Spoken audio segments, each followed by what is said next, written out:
estudantes do terceiro ano, tudo bem com vocês?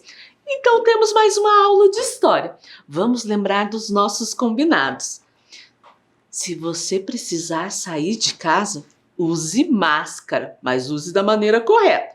Cobre o nariz e a boca.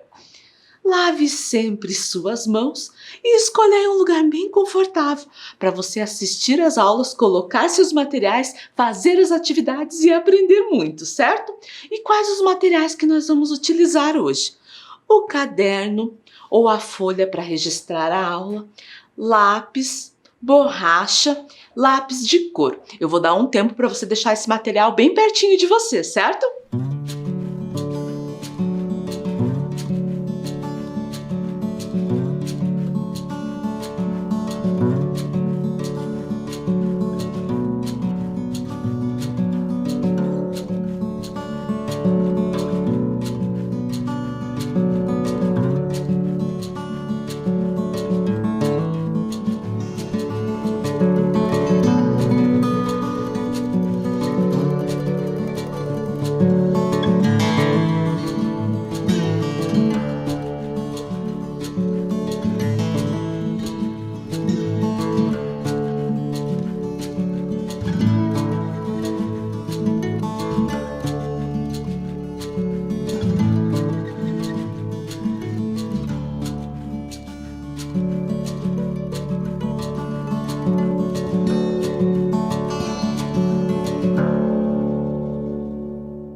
Vamos fazer a revisão da aula passada, que o tema foi imigrantes e migrantes.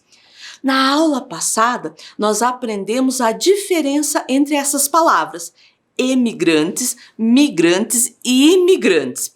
Essas palavras têm uma grafia parecida, mas significados bem diferentes. Vamos ver ali na imagem. Imigrante é aquele que sai do país. Então, imigrante é a pessoa que sai do país onde vive para se estabelecer, para morar, estudar em outro lugar, certo? Imigrante é aquele que entra em um país estrangeiro. Temos que lembrar que então é quem veio de fora e entra num país. Esse termo também é usado ao conjunto de pessoas, a um grupo de pessoas. Por exemplo, imigrantes japoneses, imigrantes italianos, imigrantes africanos, entre outros. Migrante é quem se desloca no interior do país ou migra de um país para outro. Nós vimos que podemos chamar de migrante todas as pessoas que mudam de cidade, de estado, de região no mesmo país. E também para quem sai e vai morar em outro país ou quem vem de fora para morar aqui. Então, todo imigrante e imigrante também podem ser chamados de migrantes, certo? Vimos também as razões para a imigração, como a razão econômica, quando o migrante sai em busca de melhores qualidades de vida, emprego, salário. Cultural e religiosa, são pessoas que migram para o local com o qual se identifica, a fim de facilitar a prática da sua cultura ou da sua religião. Política ocorre quando tem guerras, crises políticas, ditaduras. E naturais, quando ocorrem desastres ambientais, como secas muito intensas, frio intenso, calor excessivo, terremotos e tsunamis. E nós lemos do Gibi do Curitibinha, Viagem pela História de Curitiba, volume 2. A gente leu a parte 2, que fala Nossa Gente, e a parte 3, Os Imigrantes. E a Vivi já começa com uma dúvida. Quais foram os primeiros imigrantes que chegaram ao Brasil? E você sabe quais foram os primeiros imigrantes? Vamos fazer uma atividade? Organize as letras e descubra o nome dos primeiros imigrantes que chegaram a Curitiba. Eu vou dar um tempo aí para você fazer, certo?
E daí, conseguiu descobrir? Organizou as letras? Vamos ver se você fez certo? O P, O, R, T, U, G, U, E, S, E, S. E formou português. Então, eles foram os primeiros imigrantes que chegaram aqui no Brasil. Então, a nossa aula de hoje é a aula número 15, que tem como tema Ocupação e Povoamento de Curitiba, portugueses. Pegue lá a sua folha, o seu caderno, coloque a data que você está assistindo essa aula, aula 15, História, Ocupação e Povoamento de Curitiba, portugueses. Eu vou dar um tempo aí para você fazer.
Vamos continuar? Olhem lá na tela. Essa é a nossa gente. Indígenas, africanos, europeus e asiáticos povoaram o território brasileiro e paranaense. Os imigrantes também fazem parte da população do Brasil, do Paraná e de Curitiba. Eles saíram dos seus países de origem para morar aqui no Brasil, certo? Aqui em Curitiba temos algumas características dos imigrantes, até na origem dos bairros. Por exemplo, os poloneses eles deram origem aos bairros do Santa Cândida, Orleans, Pilarzinho e Abranches. Os italianos de Santa Felicidade, que eu acho que é um dos bairros mais conhecidos. Os ucranianos, o bairro do Bigorrilho, entre outros. Olhem lá na imagem. O crescimento da população em Curitiba, formando colônias de imigrantes. E a Vivi está com uma dúvida. O que é uma colônia de imigrantes? Você sabe? Se não sabe, presta atenção. Uma colônia de imigrantes é um lugar em um território estrangeiro formados por pessoas provenientes de outro país. É onde elas vão morar, construir suas casas, trabalhar, cultivar a terra. E existem 2 tipos de colônias. Nós vamos ler um texto para entender e aprender melhor, certo? As colônias, em geral, se dividem em 2 tipos. Colônias de povoamento, estas se formavam em lugares pouco habitados. Cidadãos comuns se mudavam para esses lugares, passando a cultivar a terra e estabelecendo pequenos negócios. Colônias de ocupação. Essas eram formadas por meio do uso da força militar. Um país conquistava um território e algumas poucas pessoas desse país, geralmente de famílias ricas, se mudavam para lá a fim de controlar a área conquistada. Então, a colônia de povoamento, como o nome já diz, era para povoar, para habitar, cultivar, desenvolver negócios com o cultivo da terra. Um exemplo é a colonização do Brasil com a chegada dos imigrantes. A colônia de ocupação era uma conquista, um domínio de uma terra. Geralmente era ligada a ações militares. Como exemplo, aqui no nosso país, eu não estou lembrado, mas assim, na Índia, ela foi um tempo dominada pela Inglaterra, entre o século XIX até 1947. Então, lá na Índia, foi uma colônia de ocupação. E agora nós vamos fazer uma atividade. Essa atividade se chama frase oculta. Encontre uma frase oculta no caminho abaixo. Eu vou dar um tempo aí para você fazer, certo?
E daí, conseguiu descobrir a frase oculta?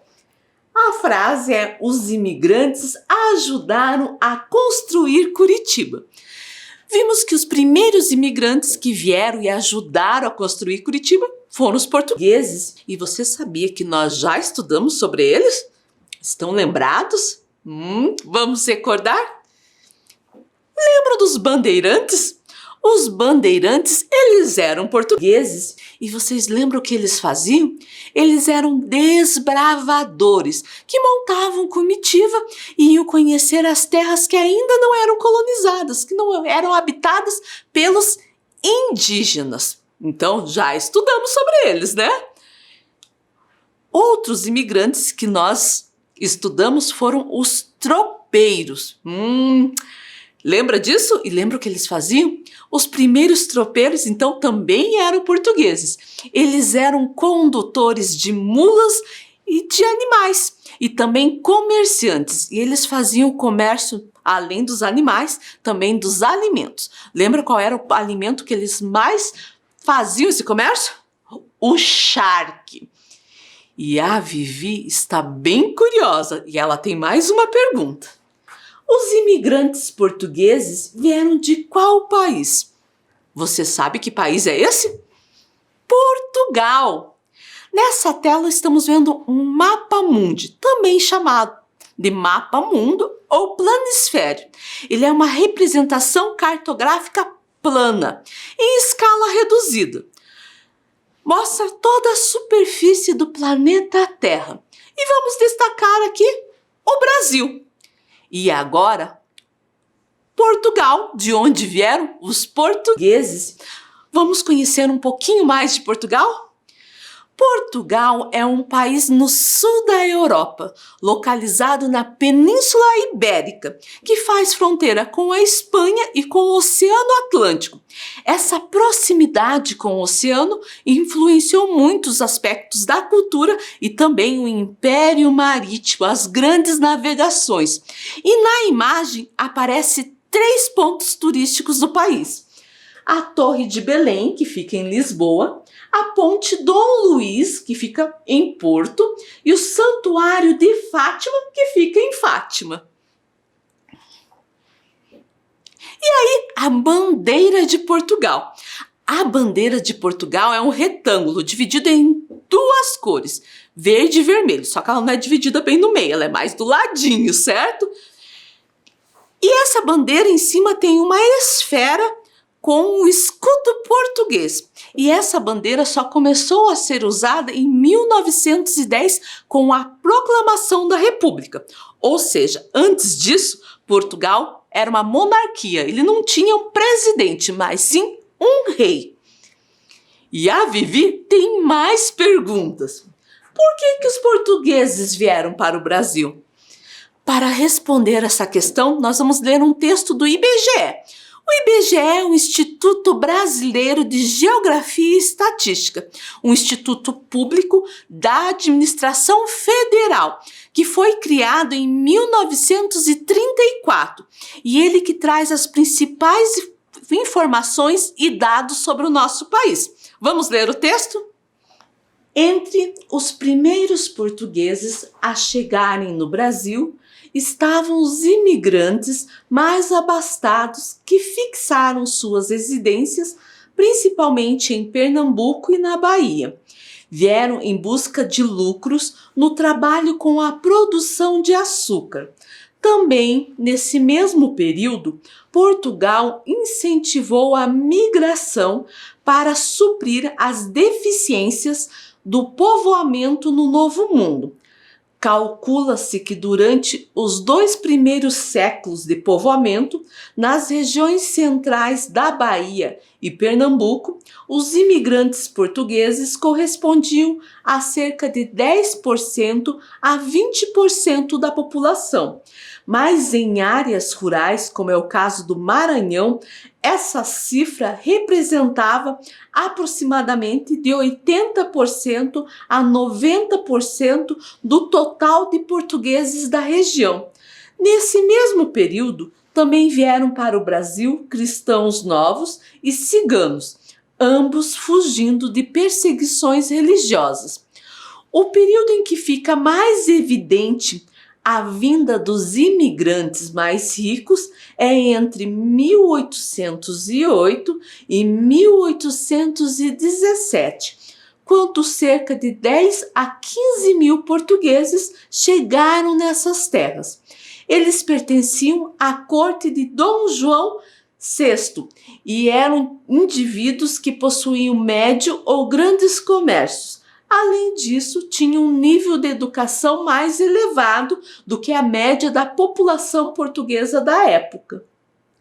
No século XVIII, ocorreu também a imigração de portugueses mais pobres. Estes estavam desempregados e resolveram tentar a sorte no Novo Mundo. Nessa época, começavam a exploração das minas de ouro. Nessa fase do surto minerador, as exigências de investimento eram muito pequenas, bastava uma bateia e muita coragem. Isto representou um forte estímulo à imigração. Então a ideia do governo português era incentivar o povoamento do Novo Mundo. Os primeiros imigrantes portugueses eram indivíduos mais ricos, que possuíam comércio.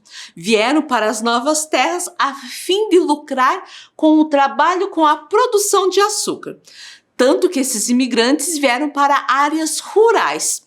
Também vieram pessoas que estavam fugindo de perseguições religiosas. No século XVIII vieram portugueses menos abastados economicamente e tinham a esperança de encontrar emprego ou a sorte com a mineração procurando ouro. E a Vivi tem uma informação muito importante. Os imigrantes portugueses exerceram uma grande influência na formação da cultura brasileira. E olhem lá o que mais a Vivi veio nos falar. E você sabe qual é a maior contribuição dos imigrantes portugueses para nós brasileiros? É a língua portuguesa. No Brasil, a influência da cultura portuguesa está presente desde o século XV. O português era, no início da colonização, considerada a língua oficial da colônia. Existia também o tupi, que era falado pelos indígenas.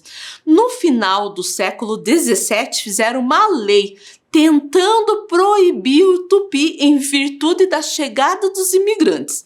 Daí, o português fixou-se definitivamente como o idioma do Brasil. Outras contribuições dos portugueses. Na religião. Os portugueses, eles trouxeram as tradições do catolicismo. Na época, era a crença da maioria da população. E se pensarmos hoje em dia, o catolicismo é uma das religiões mais praticadas no país. Isso é em decorrência da colonização. Essa influência está presente no calendário. As datas religiosas estão no calendário até como feriados. Também as festas e procissões. Outras contribuições. A festa junina, o carnaval, que são, acho que, ao meu ver, as festas mais importantes do país. E essas festas são de origem portuguesa. Além destas, há várias outras manifestações culturais regionais, como aparece ali na tela. O Bumba Meu Boi, as cavalhadas e o fandango, que tem forte influência portuguesa. Nas habitações, a arquitetura colonial portuguesa era a que mais estava presente no período da colonização, e algumas cidades ainda apresentam características dessa arquitetura. Vamos ver na tela? Olinda, em Pernambuco, Tiradentes, em Minas Gerais, e em Salvador, Bahia. Também no folclore brasileiro. Algumas histórias que a gente escuta, como a cuca, bicho-papão e o lobisomem, são de origens portuguesas. Você sabia disso? Além de muitas lendas. Alguns brinquedos também, algumas brincadeiras, como a cantiga de rodas, que é uma brincadeira infantil, mas que também cai no gosto do adulto, que as crianças formam uma roda, dando as mãos e cantam melodias, podendo executar ou não coreografia sobre a música. É de origem portuguesa. As pipas. Ah, professora, mas eu já escutei que as pipas foram feitas na China. Foram feitas na China, mas quem trouxe para o Brasil foram os portugueses. Você já viu essa brincadeira que se chama pula carniça? Apesar que eu não gosto muito desse nome, carniça é coisa podre, coisa ruim. Eu gosto de chamar de pula-sela também. É um jogo da cultura moura e quem trouxe para o Brasil foram os portugueses. E a culinária portuguesa, e ela está presente em 3 itens principais, que é o pão, o vinho e o azeite de oliva. Além disso, eles têm um grande consumo de peixe, até porque ficavam, em Portugal, perto do Oceano Atlântico. E um dos peixes que eles mais consomem é o bacalhau, como aparece ali a bacalhoada. Outros é o consumo de sopa, e uma das sopas que eles mais consomem é a sopa com caldo verde. Também tem o cozido de carne de legumes e doces feitos com ovos, como o pastel de Belém. Na culinária, muitos dos pratos típicos brasileiros são o resultado de algumas adaptações dos pratos portugueses. Por exemplo, a feijoada brasileira é uma adaptação de um cozido português, certo? E Curitiba tem alguns lugares como praças, bosques, parques, ruas que têm homenagem aos imigrantes. Só por curiosidade, a Rua Portugal fica no bairro São Francisco, mas nós vamos falar do Bosque de Portugal, que foi inaugurado em 19 de março de 1994 e que contou até com a presença do presidente de Portugal da época, que é o Mário Soares. Ele fica no bairro Jardim Social. E nesse bosque tem uma trilha com 22 pilares enfeitados com azulejos portugueses. Mas nesses azulejos estão gravados poemas de grandes poetas da língua portuguesa. E também temos uma cidade paranaense com influência portuguesa. Na verdade, eu acho que a gente tem muitas cidades, mas essa acho que teve a maior influência, que é a cidade de Paranaguá. Já falamos de Paranaguá nas outras aulas, né? Até a professora Viviane sempre fala que ela é a cidade mãe do Paraná, porque ela é reconhecida como o local onde começou o povoamento do Paraná. Paranaguá é a maior cidade do litoral do estado e a cidade guarda muito da colonização portuguesa, principalmente nas fachadas das casas que são multicoloridas. Quantas coisas nós aprendemos sobre os portugueses hoje, né? Então, você vai fazer uma atividade sobre isso. Desenhe ou escreva o que você aprendeu na aula de hoje sobre os imigrantes portugueses, certo? Eu vou dar um tempo aí para você fazer essa atividade.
E daí, já terminou? Se você não terminou agora, você pode terminar depois. Ainda mais que nós aprendemos tantas coisas sobre os portugueses, né? E a nossa aula terminou. Nos encontramos na próxima aula, onde nós vamos continuar falando sobre os imigrantes. Se cuidem!